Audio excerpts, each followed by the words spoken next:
My name is Zaid, this is Josh, Nick, and Mohammed, and today we're going to talk to you about concentrated solar. Concentrated solar power systems generate solar power by using mirrors or lenses. You basically concentrate areas of large areas of sunlight to small areas. Today what we're discussing is how we do this. We have three methods. First is linear Fresnel reflector plants or LFR plants.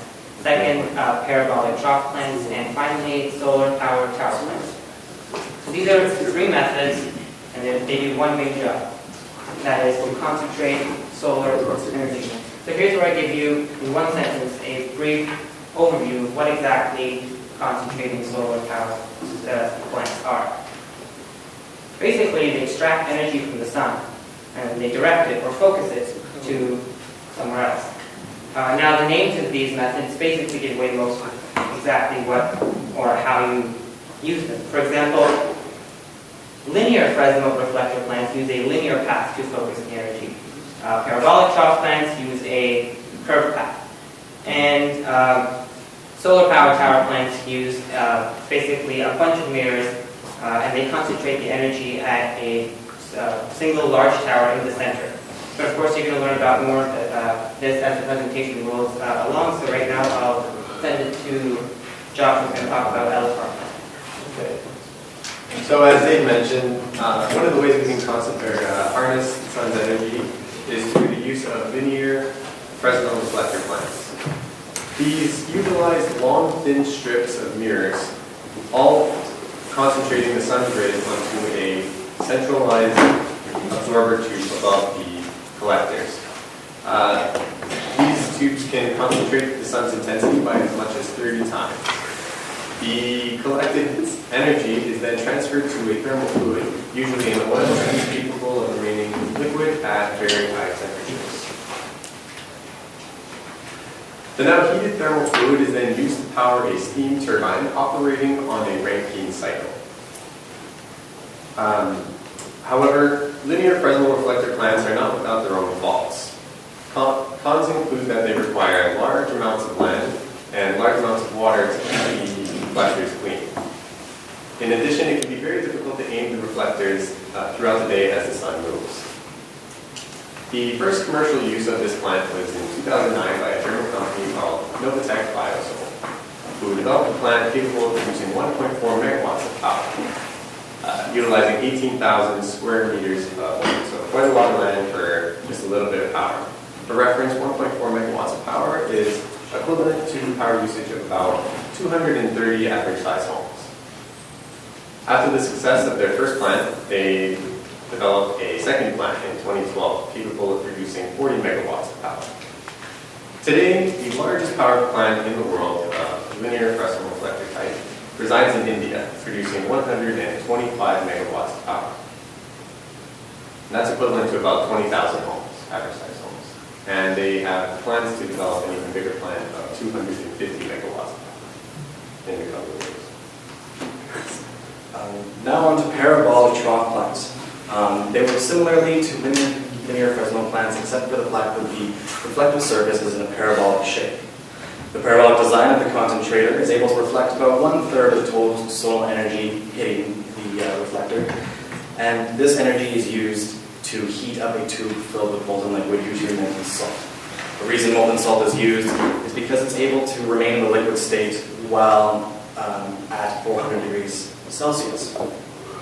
The molten salt is then used to heat up water, which is then turned into steam, which powers the turbine, which turns the generator, and the generator provides electricity to your homes. Usually the trough is placed in the north to south axis, and it rotates slowly throughout the day in order to track the sun. However, this rotation takes energy, which kind of retracts from the idea of an energy generating plant because it lowers the efficiency. Currently, though, the only other alternative they found is to place the trough in the east to west axis. However, this greatly reduces the efficiency depending on the time of day, and you still have to turn the reflectors based on the season.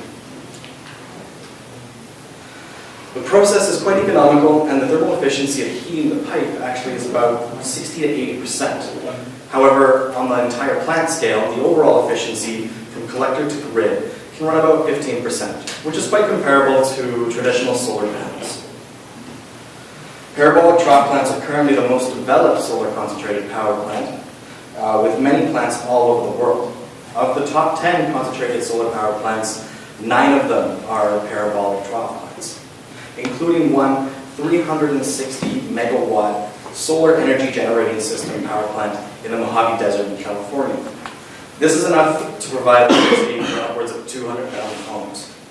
As these plants are cheaper to manufacture and similar in efficiency to traditional photovoltaic cells, I expect to see these popping up more and more in the future. So, on to solar power tower plants.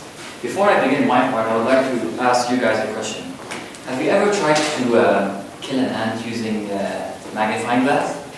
Really? Okay, I thought I was going to. So this works in the same way, except aiming the beam at the ant, we aim it at the tower, in which over there is a receiver. Same thing, it works in a similar way as the parabolic trough plants, and the receiver contains molten salt. And it goes on to produce electricity in the same way as the other two. I'll just skip that part and go to the advantages and disadvantages. Now, the first advantage is that it creates a large amount of electricity when compared to the other two. The lenses and the mirrors, can you please go to the next slide? The lenses and the mirrors over there, they can rotate about the X and Y axis, very similar to the parabolic trough plants. And these yield a much higher temperature since all of these mirrors are concentrated at one specific point. The last advantage is that it uses less piping systems when compared to linear Fresnel and parabolic, which means that it uses less heat exchangers. On to disadvantages, it uses a very large area of land, which affects the surrounding biodiversity. Strong winds in this, which is very common in these areas, affect the mirrors or lenses because strong winds can damage them, and they're very costly. And there should be a reliable water supply to clean the mirrors and lenses once in a while in order for them to work efficiently.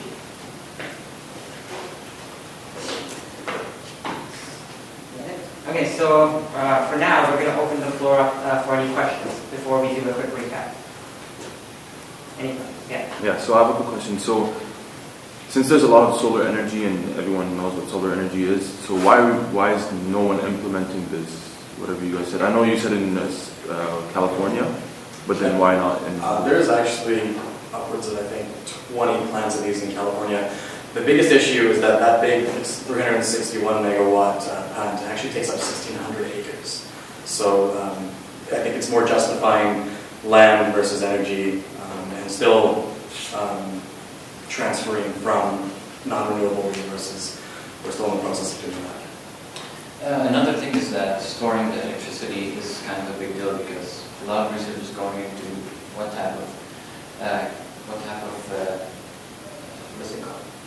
of salt to use to store the electricity, because sometimes there is a lot of clouds in the area, and of course the seasons change and everything changes, so it's not easy to manage that and also provide a stable amount of electricity to the specific community.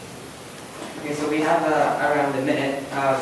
What I want to do is I want to draw out basically two of the three types of techniques that we've learned today. So you have the sun here. The first one is the linear Fresnel reflector.